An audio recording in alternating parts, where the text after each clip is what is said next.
Sometimes we see a devotee and they say or do something that upsets us and that triggers a negative response. And I just wanted to share this idea that often we may dislike somebody that Srila Prabhupada liked, or dislike somebody that your guru likes. And so we need to be careful. And I want to talk about that.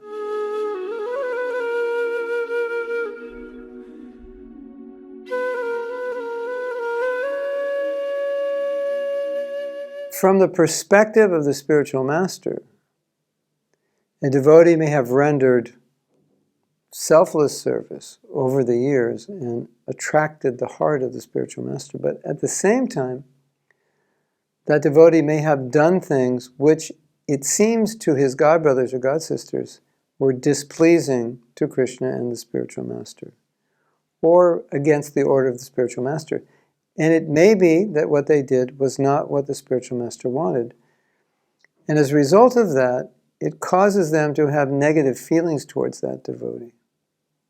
But I think it's important to remember that no matter what that devotee has done that you believe is wrong, the fact that they've done many things or anything to have endeared Prabhupada to their heart means that if I say something disparaging about that devotee, it is going to hurt the heart of the spiritual master.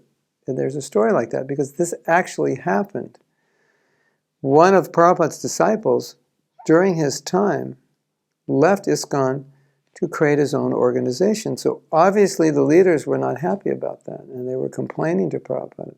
And this organization was a little different. One of the reasons devotees would leave ISKCON is to do things a little differently. They have ideas that they think would be better, and so that's what he was doing. The devotees in ISKCON found that his ideas seemed to be against what Prabhupada wanted, and they were complaining about Prabhupada, complaining to him about Prabhupada on a morning walk. And one would say one thing, another, and then Prabhupada just stopped him, and he said, anyway, let them do. If they're chanting 16 rounds following the principles, then let them go on and don't bother. And then Prabhupada said, that you're saying all these things against him, but he's my disciple.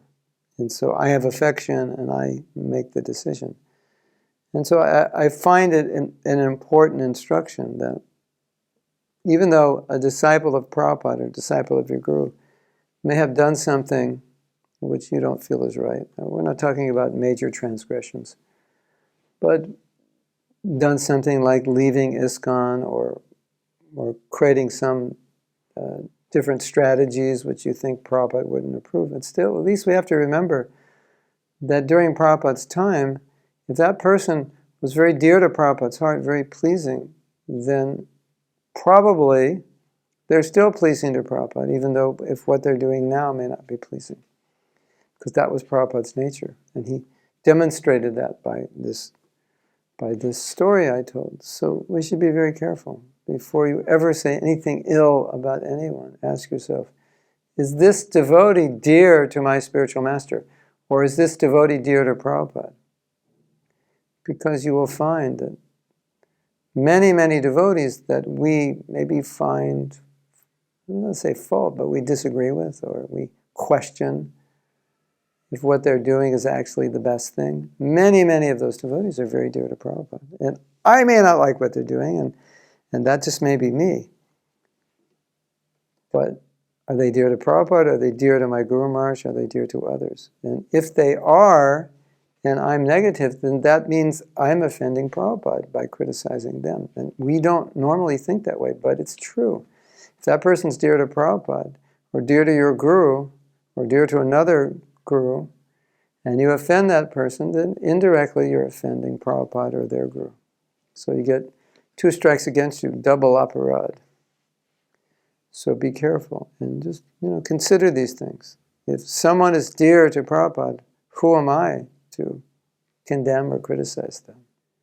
You may have heard this before, that you read in Prabhupada's books, and Prabhupada levied some criticism against some of his godbrothers. And he did that to instruct us, to clarify how it was that the Gaudiya Math ran into trouble. he didn't want us to duplicate that. He wanted us to be aware of it. And he also made other statements about preaching, because he wanted us to be very strict and right down the line. And so there was a time when one of Prabhupada's disciples was saying similar things to what Prabhupada said, and Prabhupada said, "You cannot say that."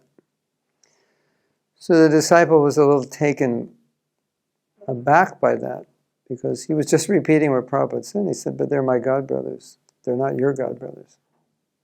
So amongst God brothers, there may be statements like that, but for you, no. So again, at the same time, Prabhupada respected those God brothers, and it wasn't the place of his disciples to say those things. And so if Prabhupada could say them, but still, at the same time, Prabhupada respected them, and then when we say them, it's with disrespect, and it hurts us, and it hurts Prabhupada to say those things. So we have to be a little careful. It's always better to be careful than to be loose-tongued. Hare Krishna.